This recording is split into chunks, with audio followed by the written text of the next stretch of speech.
all the water and all the wood, and the fire from Almighty Yah consumed the wood and the altar and all the prophets. That was powerful.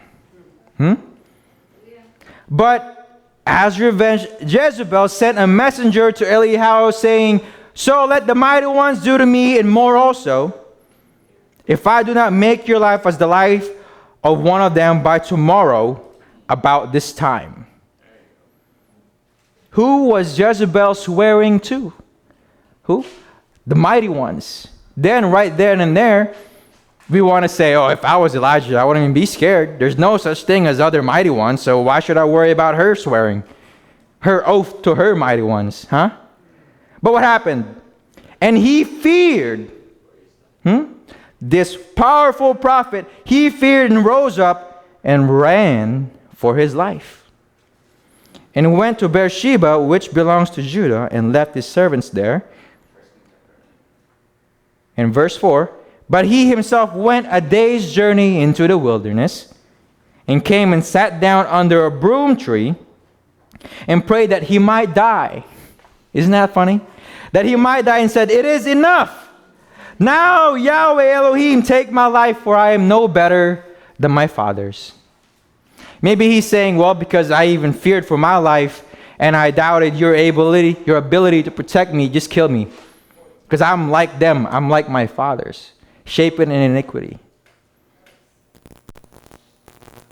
Now this is Elijah. That by his word, Almighty's fire came down and consumed hundreds of people.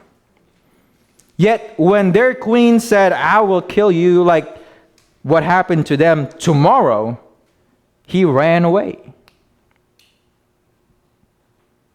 Now where does that put us? If one of the most powerful prophets that we know of in Kings fled for his life for fear, what does that make us? Again, we know a lot of us has never feared for our lives. But we know we had doubt and fear like Elijah did. But we also know the end of Elijah, don't we?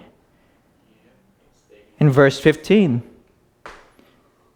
Despite his fear, despite his doubt, did Almighty Yah leave him?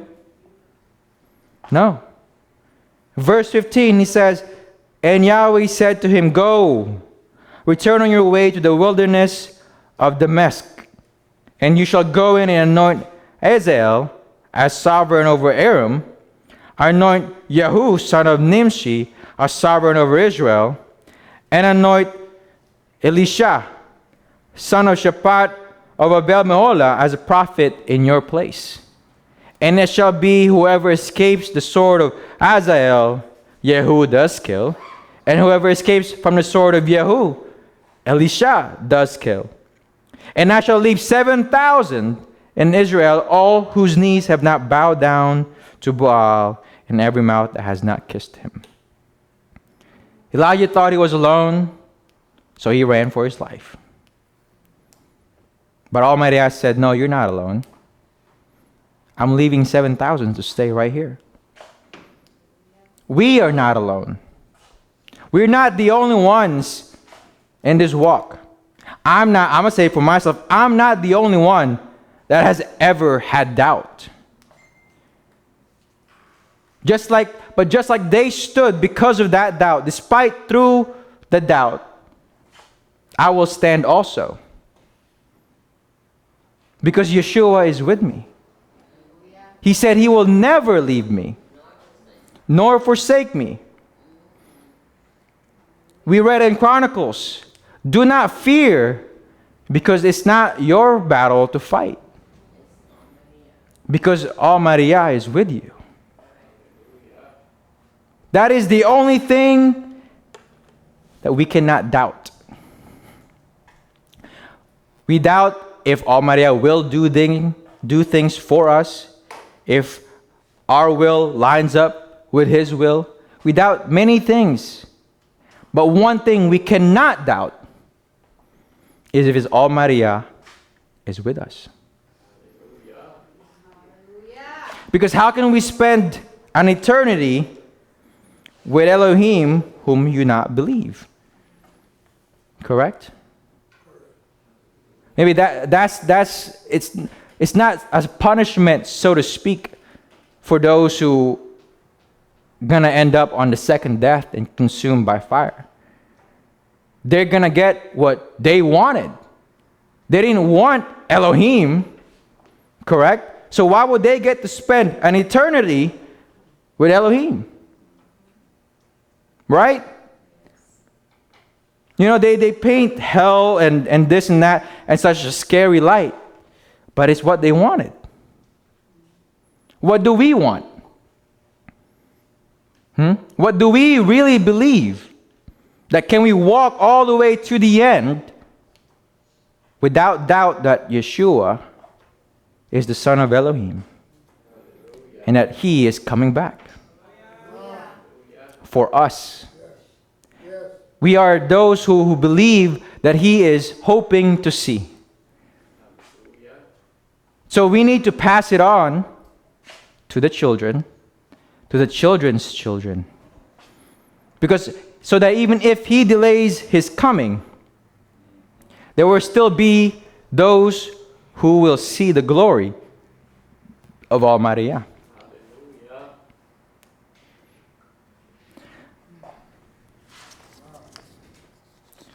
Yeshua will never leave us nor forsake us. That's all we need to know, right? That's all we got. I remember Minister Johnson having a sermon one day, and he says, that's it.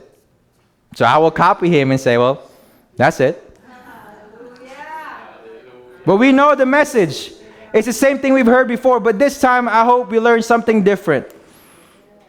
That even when we doubt, even if we doubt, keep holding on. Because we will not always get what we want when we want it, but as that song goes, He'll come in right on time.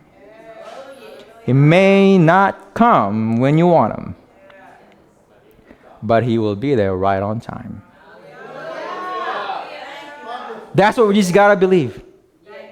Just believe on that, and if doubt comes and all of that, all this and the other, pray, and realize that our faith, that your faith is still not where it should be.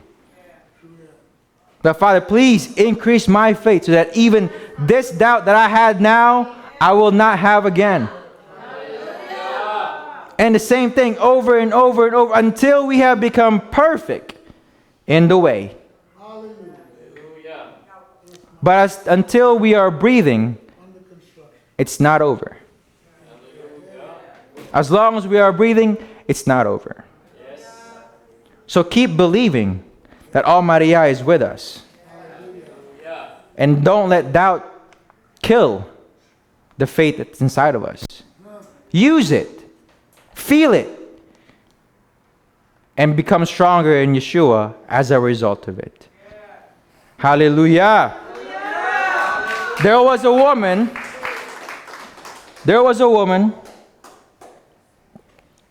who all her life felt like she was worthless.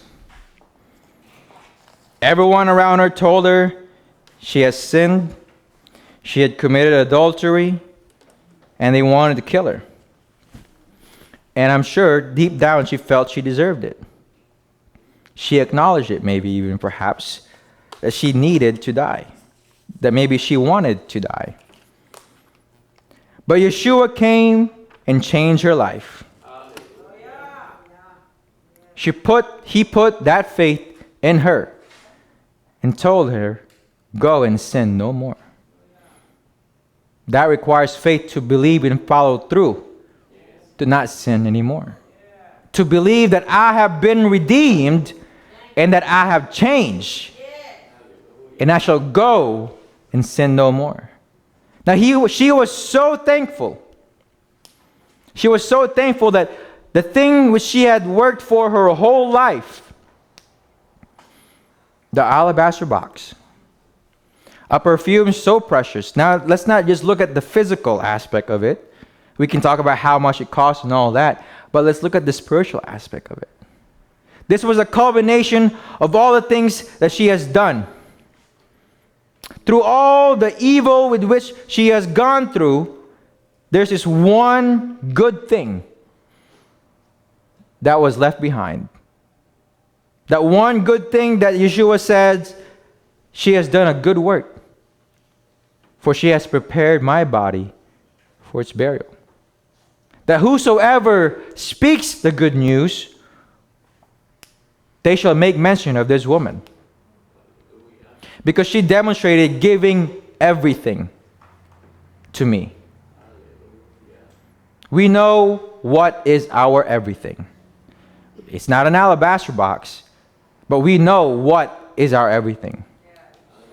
Can we do what that woman did for Yeshua and give it all to him?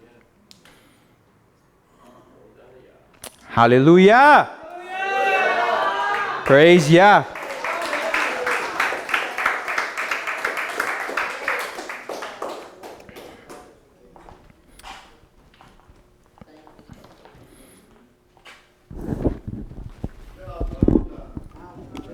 Hallelujah.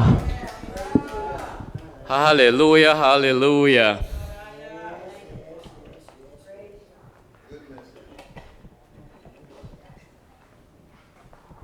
Can we give our hands to our Elohim, Almighty Father Yahweh, for the word that He gave to our son Dean? Hallelujah. You know, it's always a blessing to hear your son speaking. Not to mention that he's getting better and better every day. Hallelujah. Now, I don't know where Pastor Blackwell is, but here we are. Anybody who want to accompany me with the prayer?